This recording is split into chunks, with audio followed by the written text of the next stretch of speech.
लालगढ़ के पास बसे एक छोटे से गांव सुंदरपुर में सोहन अपनी पत्नी राधा, छोटी बेटी पिंकी और अपने बूढ़े पिता रामलाल के साथ एक छोटे से घर में रहता था। सोहन की मां का देहांत काफी समय पहले हो चुका था और रामलाल की तबीयत भी कुछ खास ठीक नहीं रहती थी। सोहन के पास थोड़ी सी जमीन थी जिस पर वो खेती करके किसी तरह अपने परिवार का गुजारा चलाता था।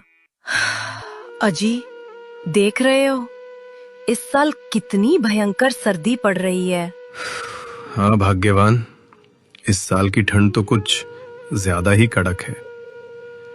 इतनी सर्द हवा में काम करना बहुत मुश्किल हो गया है। घर से निकलते ही उंगलियां सुन्न पड़ जाती हैं और हाथ पैर जैसे जम से जाते हैं। हाँ जी, आप अकेले ही इतनी कड़कड़ाती ठंड में खेत में कितनी मेहनत करते हो। आपको तो इस सर्दी में कितनी परेशानी होती होगी ना। अरे भाग्यवान, मेहनत तो करनी पड़ेगी।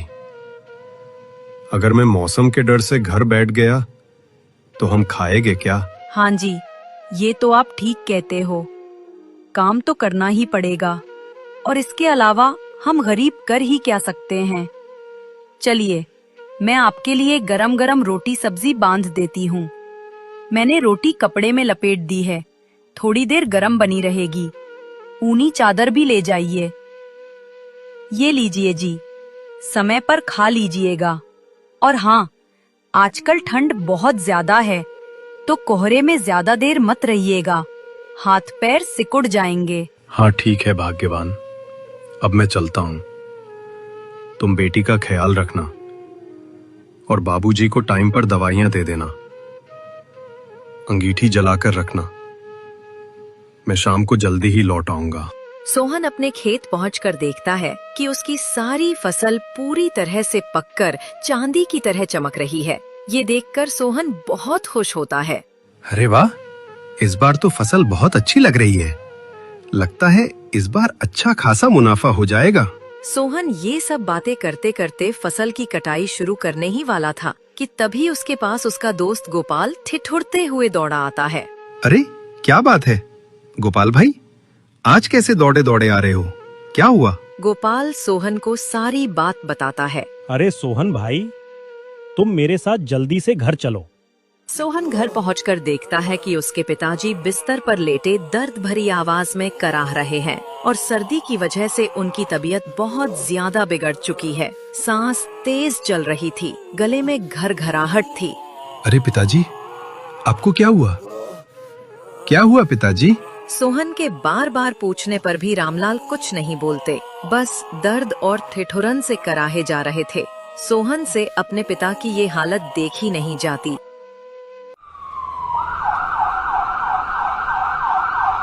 और वो जल्दी से उन्हें डॉक्टर के पास लेकर जाता है। देखिए सर, मैंने आपके पिताजी की अच्छे से जांच की, जिसमें पता चला है कि इनको एक गंभीर बीमारी है। ठंड ने संक्रमण और बढ़ा दिया है। इसका इलाज केवल ऑपरेशन से ही संभव है और इस ऑपरेशन में लगभग 1 लाख रुपए का खर्चा आएगा। क्या क्या डॉक्टर साहब, 1 लाख रुपए? इतने सारे पैसे? डॉक्टर साहब, मैं बहुत गरीब हूँ। इतने सारे पैसे मैं कहाँ से ले आऊंगा? देखिए सर, पैसे का तो इंतजाम करना ही होगा। आपके पास आज शाम तक का समय है, जल्दी इंतजाम करिए। बेचारा सोहन चुपचाप खड़ा यही सोचे जा रहा था कि वो इतने सारे पैसों का इंतजाम कहाँ से करेगा। यही चिंता उसके मन को खाए जा रही थी। करकराती हवाओं में भी उसके माथे पर ठंडे पसीने की बूंदें थीं। बेचारा सोहन दुखी मन से मन में चिंताओं का पहाड़ लेकर घर की ओर चल पड़ता है। सोहन राधा को सारी बातें बताता है। देख लो भाग्यवान, अब मैं इतने सारे पैसों का इंतजाम कैसे करूं? कुछ समझ नहीं आ रहा। अजी, आप चिंता क्यों करते हो? जो मेरे गहने पड़े हैं ना, आप उन्हें बेच दो और बाबूजी का इलाज करवा लो। अरे भाग्यवान, उन्हें कैसे बेच दें? वो तो तुम्हारी माँ की आखिरी निशानी है ना। और वैसे भी उन गहनों के बदले में ज्यादा पैसे नहीं मिलेंगे। अजी, इन गहनों की कीमत बाबूजी की जान से ज्यादा है क्या? कोई बात नहीं, गहने तो हम और ले लेंगे। आप इन्हें जल्दी से बेच दीजिए और बाबूजी का इलाज करवाइए। अच्छा ठीक है भाग्यवान, मैं अभी इन गहनों को लेकर लाला होशियारी लाल के पास जाता हूँ। इतना कहकर सोहन वहाँ से चल पड़ता है। बर्फीली हवा गालों को चीरती हुई जा रही थी। बाजार में लोग अलाव सेंक रहे थे। अरे आओ आओ सोहनलाल, आज कैसे भागे भागे आ रहे हो? क्या हुआ? अरे लाला जी, मेरे पिताजी की तबीयत बहुत खराब हो गई है और डॉक्टर ने उनका ऑपरेशन करने के लिए बोला है, जिसके लिए 1 लाख रुपए चाहिए। ये लो लाला जी, मेरी बीवी के गहने, आप इनके बदले में मुझे पैसे दे दीजिए। अरे सोहनलाल, मैं तुम्हें इन गहनों के बदले में केवल 10,000 रुपए ही दे सकता हूँ। क्या लाला जी, 10,000 रुपए? हाँ सोहन, मैं इन गहनों के बस 10,000 रुपए ही दे सकता हूँ, इससे ज्यादा एक नहीं दूंगा। लेने हैं तो बताओ, वरना यहाँ से चलते बनो। अरे लाला जी, ऐसे मत करो। अगर आपने मुझे पैसे नहीं दिए तो मैं अपने पिता की जान नहीं बचा पाऊंगा। मुझे 1 लाख रुपए दे दो लाला जी, आपकी बड़ी मेहरबानी होगी।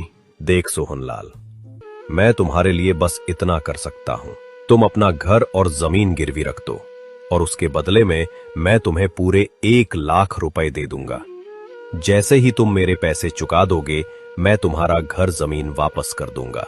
सोहन कुछ देर तो चुप रहता है। ठंड के मारे होंठ नीले पड़ रहे थे, लेकिन फिर हाँ कर देता है। वो बेचारा कर ही क्या सकता था। वो अपने घर जमीन को गिरवी रखकर लाला होशियारी लाल से 1 लाख रुपए ले लेता है। मैं आपको आपके पैसे जल्दी लौटा दूंगा लाला जी। इतना कहकर सोहन सीधा हॉस्पिटल की तरफ कोहरे को चीरते हुए दौड़ता है। पैसे लेकर डॉक्टर सोहन के पिता का ऑपरेशन कर देते हैं। सोहन अपने पिता का सफल ऑपरेशन करवाने के बाद उन्हें डॉक्टर की सलाह और देखभाल के साथ घर ले आता है। अजी, आ गए आप? बाबूजी की तबीयत कैसी है अब? अब तो पिताजी की तबीयत ठीक है भाग्यवान, ऑपरेशन हो चुका है।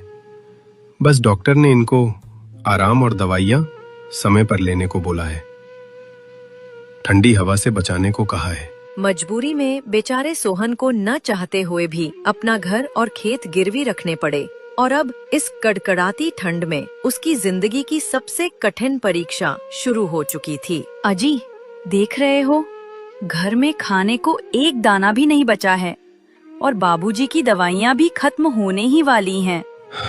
हाँ भाग्यवान, सब पता है। मैं आज ही कोई काम की तलाश में जा रहा हूँ। तुम बाबूजी को समय पर दवाइयाँ दे देना, और आज ठंड बहुत ज्यादा है तो बिटिया को बाहर मत जाने देना, कोहरा बहुत घना है।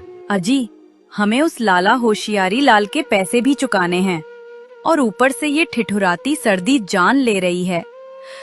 आप अकेले इतने पैसे कहाँ से जुटा पाएंगे?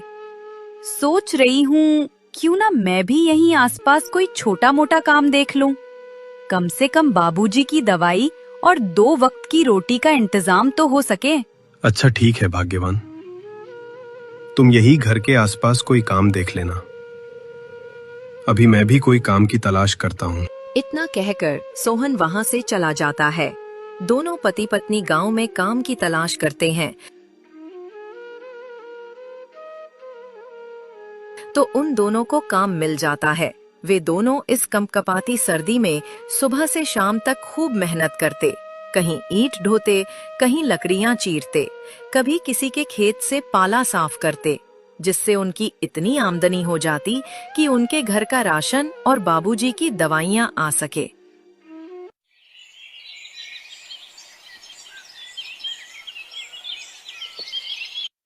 माँ, ओ माँ, देखो ना, आज कितनी सर्दी है। पिताजी को बोलो ना, घर में एक हीटर ले आए। बेटी, अभी हम लोगों के पास हीटर खरीदने के लिए पैसे नहीं हैं। घर में एक पतली सी रजाई है, अभी उसी से काम चलाना पड़ेगा। लेकिन माँ, ये रजाई तो हवा रोकती ही कहाँ है। इतनी ठंडी हवा आर पार लगती है कि सांस तक जमने लगती है। देखो ना, इस ठंड से मेरा कैसा हाल हो गया है। बेटी, एक काम कर, अगर हो सके तो गर्म पानी से हाथ मुंह धो ले, थोड़ा अच्छा लगेगा। क्योंकि ये सर्दी तो अपना पीछा छोड़ने वाली नहीं, और ना हम इतने अमीर हैं कि ठंड से बचने के लिए घर में हीटर या गीजर लगवा सकें। राधा अपनी बेटी से ये कह ही रही होती है कि तभी उनके घर लाला होशियारी लाल आ जाता है। सोहन, अरे ओ सोहनलाल, घर पे हो क्या? बाहर तो आओ जरा। लाला होशियारी लाल आवाज लगाता है तो राधा बाहर आती है। आइए लाला जी, राम राम। आज सुबह सुबह कैसे आना हुआ? और पिंकी के पापा तो घर पर नहीं हैं। वे तो सुबह ही काम पर चले जाते हैं। अरे राधा, वो सोहन ने मुझसे 1 लाख रुपए लिए थे, वहीं लेने आया हूँ। अच्छा, तो मैं शाम को फिर आता हूँ। इतना कहकर लाला होशियारी लाल वहाँ से चला जाता है। लेकिन बेचारी राधा अब इस चिंता में डूब जाती है कि इतने पैसों का इंतजाम अब कैसे होगा। चिंताओं से घिरी वो भी काम पर चली जाती है। शाम होते होते सोहन मेहनत मजदूरी करके घर की ओर चल पड़ता है। लेकिन ठंड अभी भी अपने चरम पर थी। चेहरा सुर्ख, हथेलियां फटी, सांस से धुआं निकलता हुआ सोहन घर पहुंचता है। वो देखता है कि घर के दरवाजे पर खड़ी राधा उसके आने की राह देख रही है। अरे भाग्यवान, पता नहीं इस साल ऊपर वाला कैसी ठंड का कहर बरसा रहा है। काम करते हुए ऐसा लग रहा था कि अभी हाथ पांव सुन पड़कर जम जाएंगे। हाँ जी, आज तो सर्दी कुछ ज्यादा ही है। लगता है कि बर्फीली हवा आज हमारी हड्डियों की गर्माहट सोख कर ही मानेगी। हाँ भाग्यवान, जल्दी से कुछ गर्म पीने को दे दो, वरना लग रहा है ये बेरहम सर्दी तो जान ही ले लेगी। वे दोनों आपस में बातें कर ही रहे होते हैं कि लाला होशियारी लाल उनके घर फिर आ धमकता है। अरे क्या बात है सोहन, तू वो पैसे कब देगा? वो रकम दिन ब दिन बढ़ी जा रही है। ब्याज जोड़कर अब तुम्हारी ओर 10,50,000 रुपए हो गए हैं। 2 महीने होने को आए हैं और तुमने अभी तक एक फूटी कौड़ी तक नहीं चुकाई।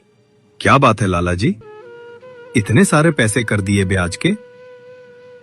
लेकिन अभी तो हमारी इतनी आमदनी नहीं हुई कि हम आपके इतने सारे पैसे एक साथ चुका सकें। देख सोहन, मैं आमदनी वामदनी कुछ नहीं जानता, मुझे मेरे पैसे चाहिए। लाला जी, आप मुझे बस थोड़ी सी मोहलत और दीजिए, मैं जल्दी ही आपके सारे पैसे लौटा दूंगा। देख सोहनलाल, मैं ज्यादा घुमा फिराकर बातें नहीं करता। तुझे बस 3 दिन का समय है। मुझे मेरे जल्द से जल्द पैसे चाहिए, वरना तुझे तेरे पूरे परिवार के साथ इस घर से बाहर फेंकवा दूंगा। इतना कहकर लाला होशियारी लाल बिना सोहन की एक बात सुने वहाँ से चल पड़ता है। अरे भाग्यवान, अब इतने पैसों का इंतजाम हम अचानक से कैसे करें? कुछ समझ नहीं आ रहा। हाँ जी, लेकिन इंतजाम तो करना ही होगा, वरना ये लाला हमें घर से बाहर फेंकवा देगा। आप एक काम कीजिए, अपने दोस्त मंगू या आपके सेठ से पैसे मांग कर देख लो, क्या पता वे मदद कर दें। राधा, मैं पैसों का इंतजाम करने जा रहा हूं, तुम आज घर पे ही रहना। देखो, अभी सूरज ठीक से निकला भी नहीं और ठंड ने अपना कहर बरसाना शुरू कर दिया। तुम बेटी और बाबूजी का ध्यान रखना। इतना कहकर सोहन सुबह सुबह पैसों का इंतजाम करने के लिए घर से निकल पड़ता है। सबसे पहले सोहन अपने दोस्त मंगू के घर जाता है, जिसकी आर्थिक स्थिति काफी अच्छी थी क्योंकि वह पास के ही शहर में नौकरी करता था। सोहन मंगू को सारी बातें बताता है और उसे मदद की गुहार लगाता है। मंगू भाई, मेरी कुछ समय के लिए मदद कर दो, मैं जल्दी ही तुम्हारे सारे पैसे वापस लौटा दूंगा। अगर मैंने उस लाला होशियारी लाल को पैसे नहीं दिए तो वो हमें घर से बेदखल कर देगा। क्या 10,50,000 रुपए? अरे ना ना सोहन भाई, मेरे पास इतने पैसे नहीं हैं। देखो कितनी ठंड पड़ रही है, गैस का बिल आसमान छू रहा है और मेरी बेटी हीटर लेने की जिद कर रही है। माफ करना सोहन भाई, मैं तुम्हारी कोई मदद नहीं कर सकता। मंगू सोहन की बिल्कुल भी मदद नहीं करता है। बेचारा सोहन वहाँ से दुखी मन से चला जाता है। वह अपने दोस्त, रिश्तेदार सबसे मदद मांगता है, लेकिन कोई भी उसकी मदद करने को तैयार नहीं था। सर्दी की तीखी हवा उसके चेहरे पर चुभती रही और उम्मीदें जैसे बर्फ बनकर जमती चली गईं। आखिर वो मदद की उम्मीद लेकर अपने सेठ मानकचंद के पास जाता है, जिसके यहाँ वो मजदूरी करता था। सोहन अपने सेठ को अपनी सारी व्यथा सुनाता है। सेठ जी, अब तो केवल आप ही मेरी आखिरी उम्मीद हो। मेरी मदद करो सेठ जी, नहीं तो वो लाला होशियारी लाल मुझे घर से निकाल देगा। अरे सोहन, जो तुम बोल रहे हो वो तो बहुत बड़ी रकम है, और अभी तो तुम्हें काम करते हुए 2 महीने ही हुए हैं। और वैसे भी इस सर्दी में धंधा बहुत मंदा चल रहा है, कोहरे में काम रुक सा गया है। तो माफ करना सोहन, मैं तुम्हें इतना ज्यादा पैसा नहीं दे सकता। ऐसा मत कहो मालिक, किसी ने मेरी मदद नहीं की। आप तो मेरी मदद करो मालिक, मैं आपका एक एक पैसा दिन रात मेहनत करके चुका दूंगा। अरे सोहन, ऐसे मैं सबको पैसे देता रहा तो फिर तो मेरा एक दिन दिवालिया ही निकल जाएगा। माफ करो भाई, मैं तुम्हें इतना सारा पैसा नहीं दे सकता। नहीं भाई, नहीं। सोहन की आखिरी उम्मीद, उसका सेठ मानकचंद भी उसकी कोई मदद नहीं करता है। बेचारा सोहन खाली हाथ वहाँ से निराशा भरी नजरों से चला जाता है। वो बेचारा मन ही मन अपनी किस्मत और आजकल के लोगों के इस बुरे व्यवहार के बारे में सोचे जा रहा था।